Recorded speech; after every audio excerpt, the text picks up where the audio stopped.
Hello, Mark. How are you? Oh my God, so good. My wife's being held prisoner at Lumon, and I just got brain surgery in my basement. How have you been? So in 209, we finally get the much anticipated meeting of Audi, Mark, and Cobell, and we get to see the complicated feelings that they now have.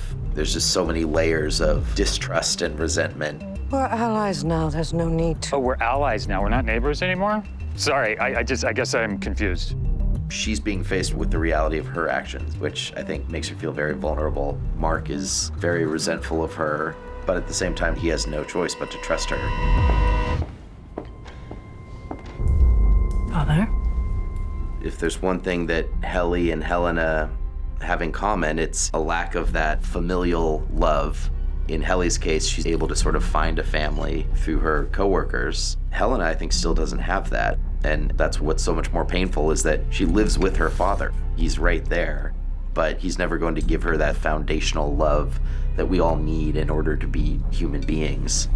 We should take them raw. Whenever I'm approaching either character, I'm trying to do so with a lot of empathy for both sides and to not think of it as such a binary, like this versus this. In so much as my Audi character is an antagonist to the innie, I think it goes both ways. You know, it's such a human thing, right, to be at odds with oneself. I can't see you anymore. One of my favorite storylines was to see Dylan on the inside start to have a relationship with his wife that on the outside had lost its luster. And they basically start to have a bit of an affair. And I just thought that was such an interesting storyline in that you can't really do that in any other show where he himself is having an affair with his wife. This is so many fucking dimensions of fuck. He reminds me of how you used to be. Okay. I think Gretchen is not somebody who is comfortable continuing to lie. And so all these complexities are now infiltrating his previously simple and happy life. Gretchen, I made this for you. I can give you a life, please. We see a lot more sides of Dylan, and it was a lot of things that I haven't been asked to do on screen before. Gretchen! So it was an interesting and exciting arc for this season. Bert, would you go for a ride with me? Christopher Walken and John Turturro, they're two of our best actors in the world. So it was really fun to see them explore Bert and Irving on the outside.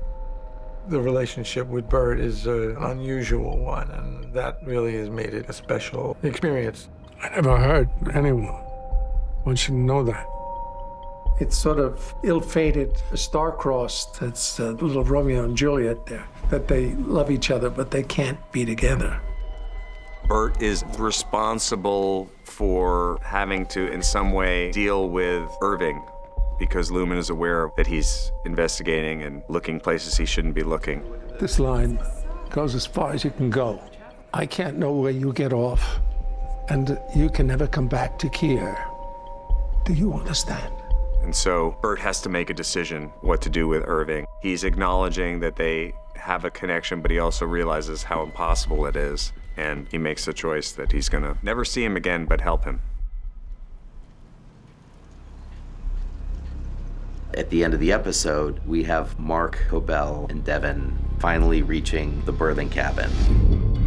You know, we've seen Innie Mark and Outie Mark walk around in each other's lives. We've seen them start to see glimpses of each other's lives. What we've never had between them is an actual conversation where the many, many complex feelings that they would have for each other are actually able to be talked through. So that's what we leave episode 9 with, is the promise of that long-awaited final meeting where they're actually going to speak to each other. Do you remember the last thing that you said to me? She's alive.